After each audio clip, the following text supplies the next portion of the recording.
Welcome to Education Talks. I'm David Burke. Kailyn Fullerton is an educational consultant and professional development facilitator. After working in several international schools, she became the founder of Upstream Collaborative, with a focus on social emotional learning and mindfulness in international schools, advancing research into practice. Well, Kailyn, welcome to Education Talks. It's great to have you here. Where are you at the moment? Thanks, Dave. I am in Jakarta, Indonesia. Sunny and hot. Fantastic. Well, thanks very much for being here. I'm wondering if you could perhaps start off by, sharing a little bit about your background and pathway into education and what inspired you to pursue the path. Sure. I know we have many different teacher identity stories. I'm one of those people who was going to be a teacher since about probably 9 years old. I used to spend my recesses playing with the kindergartens and helping the teachers in kindergarten. And my mom was a teacher as well. So it's been a passion from early on. And international teaching was not something I knew about until I went abroad to do my teaching diploma in Australia. And then my family not being big travelers, I totally caught the bug and was really excited about finding a way to stay overseas. And I was Googling madly and found out about international schools, and I've been nomadic ever since. Brilliant. Now, so you worked in numerous international schools. You're a homeroom teacher? Yes, I'm a homeroom elementary and kindergarten teacher for the most part.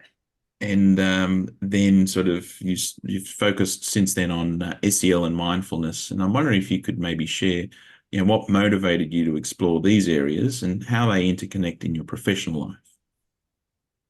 Yeah, so many years ago, I wish I had, the article that led me down the rabbit hole, but I read some sort of article about the benefits of mindfulness for students. And I am one of those people that's always trying to learn new things and apply them to the classroom. And so I was interested in mindfulness and thought, yes, this is really great for the kids. This is something that's going to help in my classroom.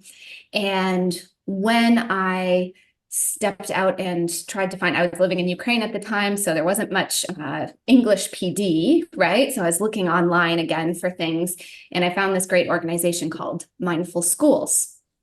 And their policy, which is still today, which I totally agree with, but was disappointed at the time, was that, well, you can't take a class in teaching the curriculum until you have your own personal practice. And so we offer these fundamental classes, or, you can show proof that you've taken another fundamental class. So I was a little disgruntled. I was like, this is not for me. This is for the kids, but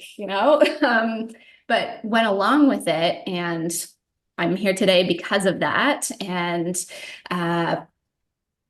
both personally and professionally, these practices have just changed my life. I have become a much more patient person, a much more curious person, a better teacher, a better partner, a better friend.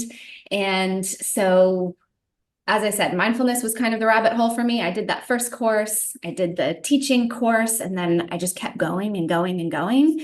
And then I sort of discovered in really an action research way in the classroom, trying these practices with kids, seeing the difference, and then thinking, okay, what's next? We've been practicing this attention and this focus, and then I want to layer some more of those social skills on top. And so that's a couple years later when I really found out more about social emotional learning. So in my belief, the two really go together hand in hand.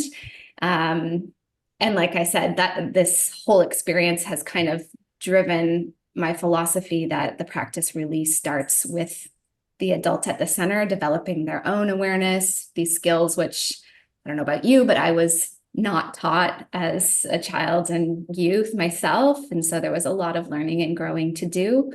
And both myself personally and my students, I think, are the better for it.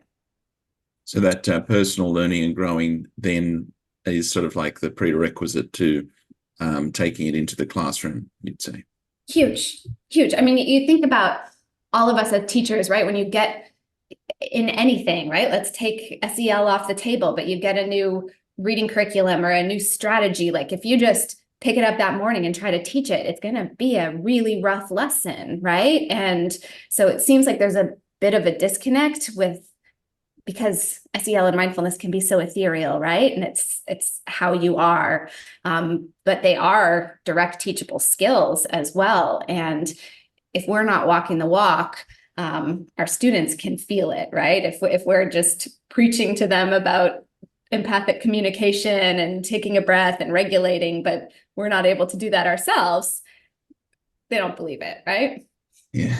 So it shows up. What are some of the, I guess, key well-being challenges that are facing students today? And what are some of the things that schools and families can do better in this area to support students?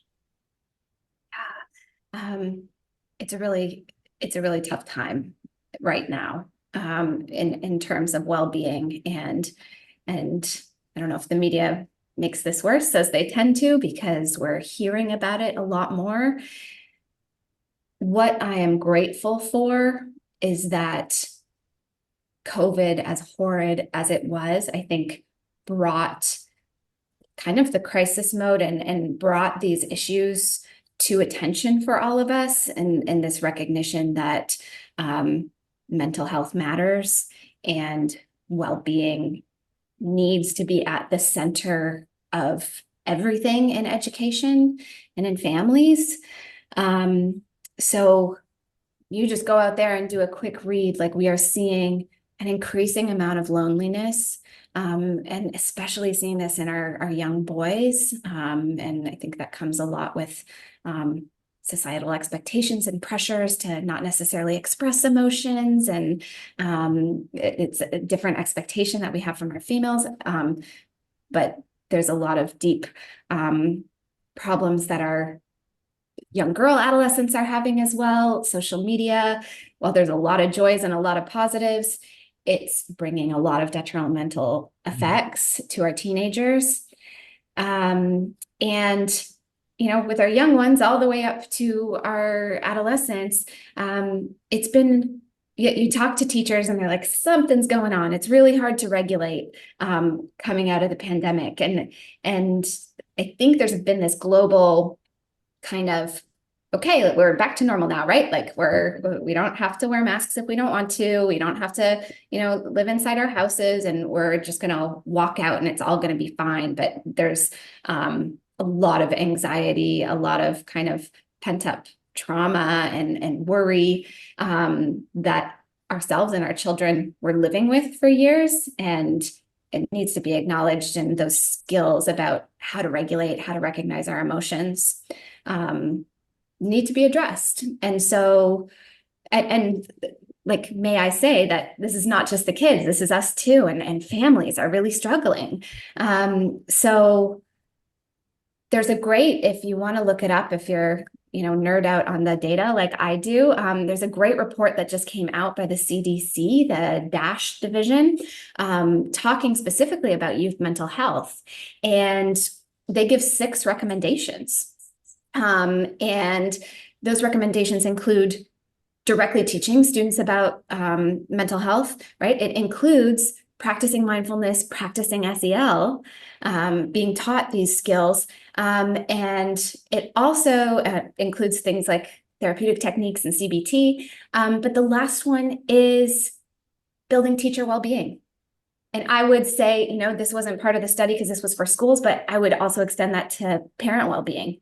So again, really, it's not selfish to start with yourself, because that radiates out into your connection with the children and youth in your life. Yep. What was the name of that report that you mentioned? The DASH report, Department of Adolescent. Because what I think we should do is we'll add that to the Let's episode link description. that. Yeah. And so people who are listening or watching, you can just find it right now in the description. We've since added it. So there we go. Perfect. Yeah. The CDC, the Adolescent and School Health Division, and it's a mental health report. So we'll have that linked for you. Yay. Brilliant. Wondering if you can maybe share some of the projects you've worked on recently, and some of the successes, things you're been most satisfied with. Yeah. So as I said, I come from a homeroom teaching background, and I've been overjoyed to be able to kind of foray into a more supportive role at various schools and organizations. So I've done a lot of different things this year, and it's been so much fun to connect with educators and children and parents in different formats. So there's been a few conferences. I did a really cool conference in November that was the brainchild of Aga Chogneska. And Kimberly Mitchell was there as well. It was a really cool conference. It was called the Festival of Lifelong Learning.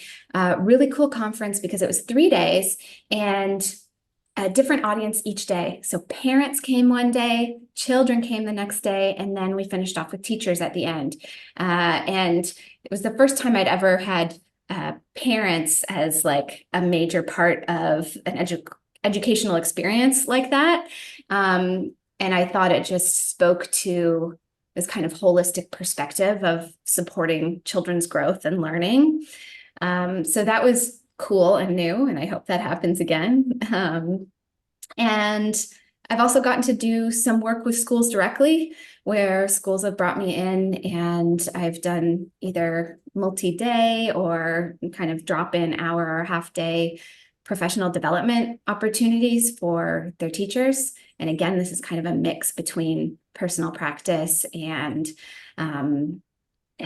bringing this into the classroom, and parents as well, right? So I think oftentimes parents are left out of the major conversation of what's going on at school. And so I think it's great when schools are bringing people in for parent talks and conversations.